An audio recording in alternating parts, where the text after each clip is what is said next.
What's going on, ladies and gents, boys and girls, guardians of all ages, Joker back again once again, and today, people, are you ready to go on a journey? Because we're about to go on a journey! May 22nd, 2022. Realistically, there are a few story points that would require this much secrecy. I want to think that it's Oryx returning, but if that happens, it'd probably be Season 18, when we get King's Fall back. So, I'm guessing it's Callus. The burden of high expectations, guess we'll see. Callus is a likely suspect. He's a plot point in a Witch Queen quest, but also, unless it's something like Siva or Oryx, Callus makes the most sense from a marketing perspective. Skip the week of people going, oh great, more Cabal, and get it in their hands first. May 19th, 2022. Never inspires confidence when Bungie is this silent. It usually means they know whatever they're about to drop isn't going to land well if the past is anything to go off. Yes, Bungie is always going to hype up their own stuff, but I have seen this sentiment a lot from them for Season 17 for weeks. As negative as people think I am, I agree. Could this season be bad? Sure. But the reveal could also be Cabal themed, because Callus, which would not dampen the potential quality of the season, but might hurt it in the conversation to the release. On that same note, could be Siva. How do you show off a season with Siva without spoiling anything? You don't. On the same note, could be bad. All things are possible till we know. May 18th, 2022. Season of the Hunt. Cabal story, Hive enemy. Season of the Risen. Cabal story, Hive enemy. Season of the Chosen. Cabal story, Ball enemy. Season of the Haunted. Callus? Do the thing. I am Nostradamus, the voice of God. But Joker, you had 3 possibilities, not just Callus in that video. Welcome to Making Videos. Turns out a lot of people statistically don't tend to watch videos under 8 minutes. Now I would almost guarantee that this has more to do with the algorithm than people's watch habits. After all, YouTube can't have you watch 2 or more ads if the video is under 8 minutes. And yes, YouTube will place extra ads even if the creator doesn't want them to. And no, I don't believe the creator gets paid for them. So instead of having a 2-minute video where I just explained my tweet, I made a skit, threw more theories at the wall, and made a longer video. Now I'm only telling you all of this because I want to be 100% clear, because I have covered leaks in the past. When I made that video, I had absolutely positively no clue what Bungie was going to unveil. I was just trying to make a video that was the best case scenario as to why Bungie may not have shown off the season as of yet, and was waiting to the last moment. I didn't know any spoilers at the time, but I am rambling, as I am oft wont to do when it's 5 AM and I'm recording. The important takeaway from all of this is that my assertion that Bungie was holding the teaser back because of the potential subject matter, and because fear of backlash, was probably correct. I'm pretty sure that was the plan. Until it wasn't. And while the inside of Bungie HQ probably looks something like this. I'll never forgive the Japanese! Anyways, I'm going to stop dicking around and play the teaser trailer. There should be a timestamp on your screen if you want to go ahead and skip it. If you don't, well, here you go.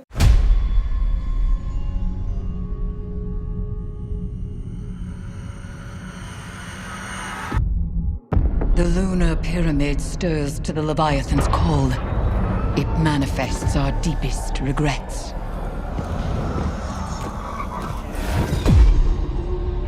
Where once we banished the nightmares, a new terror rouses them from their slumber. We will not cower in fear of nightmares.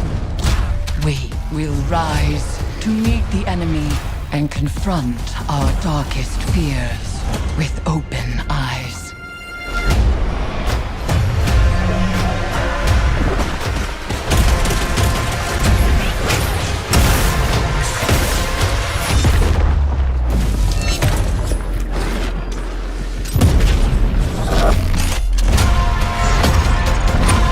The nightmares are converging in your locations. Begin the harvest. And so you become an eater of fear.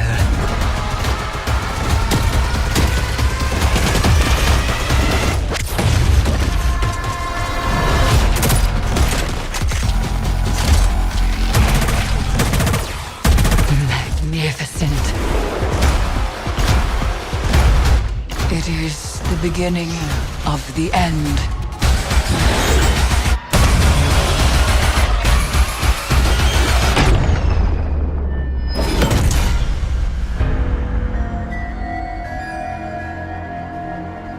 I'll never forgive the Japanese! So, the Leviathan is back again, once again, and it seems to have come to our doorstep to nom nom our moon. Probably not, but it definitely wants what's at its crispity, crunchity, cheesy center. The pyramid ship that's inside. And now we must face our worst nightmares again. No, wait, it can't be. Is that? Oh my god, it's Tanix with a steel chair. Oh, wonderful. I can't wait to fight bosses we've already fought hundreds of times before.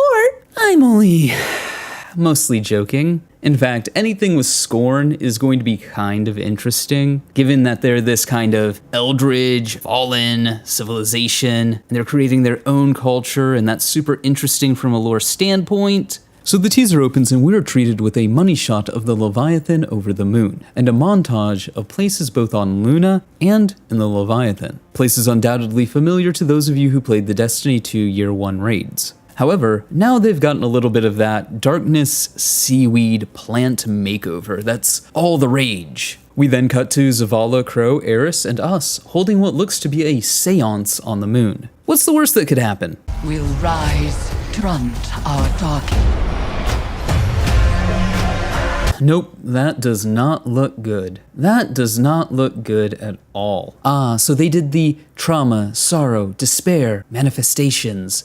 Their nightmares come to life. Does that mean I get to kill Aldrin again? Yay! But that probably also means I have to kill Zavala's wife. See, if we jump to the very end of the teaser, we see our intrepid heroes surrounded by their nightmare shades. Crow has Aldrin, Keitel has what I originally thought might have been Gaul, but on a second pass, I noticed that this arm is uncovered, so it could be her mentor from Tor Batal, or it could be a version of her father from when she was younger. But Zavala quite possibly has the most interesting ghost of them all, a character that was only mentioned once and relatively recently in lore.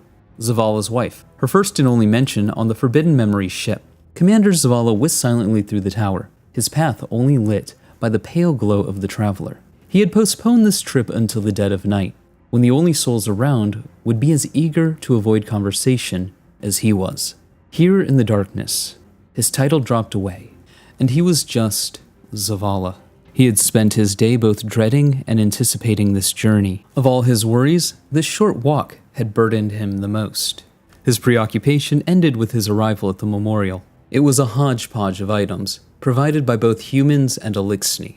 Zavala found their incongruity comforting. Reaching out, he took a candle. He closed his eyes and cast his memory back to the day of her funeral. The smell of low tide, the rumble of thunderclouds on the horizon. He felt their static charge surge through the salt air into his body. He opened his eyes and the wick burst into flame. Zavala smiled. It was just the type of parlor trick she had always enjoyed. Zavala placed the candle amongst its extinguished fellows.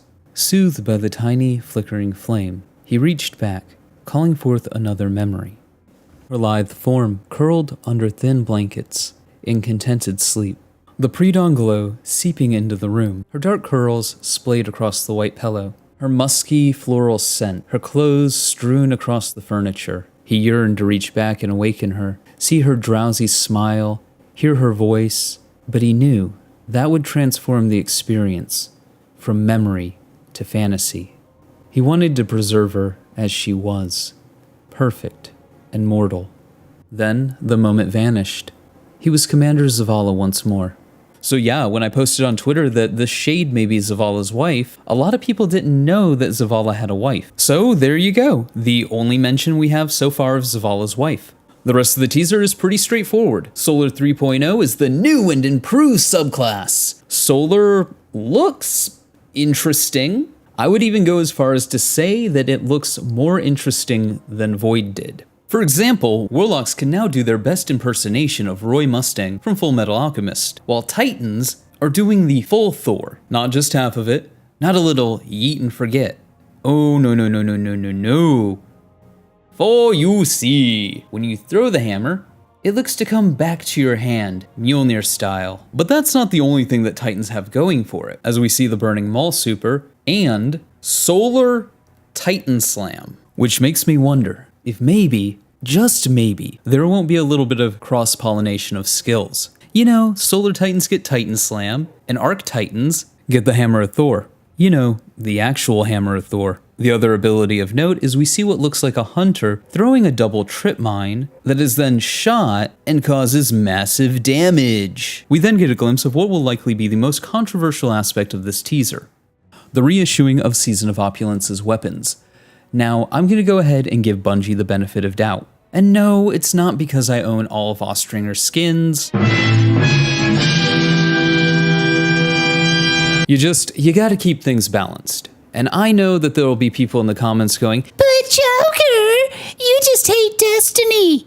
while other people are in the comments going, But Joker, Bungie is ripping us off. and if I don't piss off both groups at least once in a while, am I really doing my job? So, devil's advocate time. What exactly does Beloved and Ostringer bring to the table? Sure, it could be better or different perks, but at the same time, why would you bring all these weapons back and not allow people to craft them? Because if they're not craftable, even with different perks, they're going to be redundant. Of course, adding crafting to these weapons is a double-edged sword. You let people craft Ostringer, Beloved, Epicurean, or worse, Drang?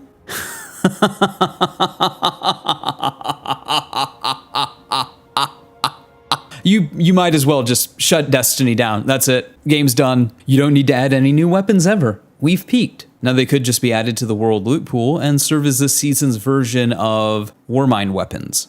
So I don't know. I think if they come back and they're craftable, that's a significant enough change from the base versions that originally launched in Season of the Opulence to justify their existence and their reintroduction. Or maybe if they have a Foundry perk, that might be enough, depending on the perk. At the same time, we're hitting power creep really, really hard. Because these are some of the best weapons statistically in the game. And if you can craft them, yikes. If they have a really powerful origin perk, also kind of yikes, but you still have to farm it out and it doesn't have enhanced perks, so it'll still be annoying, but I don't think it'll be game breaking. So it all kind of depends on how Bungie does it. If it's just a one-for-one swap in, yeah, that's gonna suck, and there will be commentary at a later date on that. However, if they bring them back and there's a significant amount of changes to them, it's not worth bitching over. And lest I forget, we have another returning weapon from Destiny 1, the Sidearm Trespasser. With us moving into a meta where sidearms are going to be insane, yeah, you're gonna want this weapon. But last and certainly not least, I spy with my little eye a hunter in the air, majestically gripping a weapon, an impractical weapon made for cutting grain, a scythe. And they are aiming their scythe at the Nightmare Mechanist. Dun dun dun! It's a scythe, it looks cool, fits the Grim Reaper motif that they have going with the armor. So what are my thoughts? Am I hyped? Hype is the mind killer. Hype is the little death that brings about total obliteration. I will face the hype. I will permit it to pass over and through me. When the hype is gone, there shall be nothing. Only I will remain. The teaser does what every teaser does, and tease. And come on, let's be honest, Bungie teasers tend to be really good, at least really exciting, really fun to watch, really entertaining. Are they always accurate? No.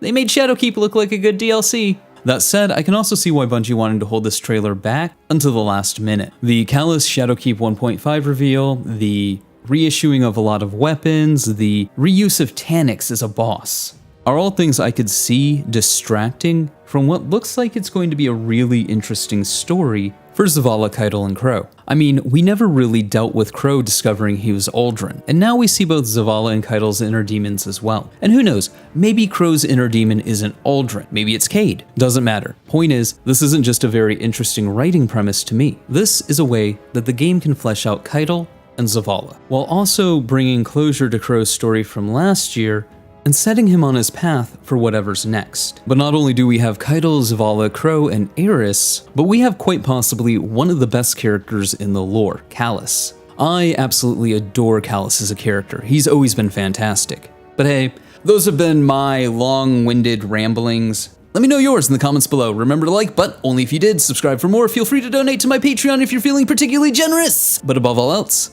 stay frosty.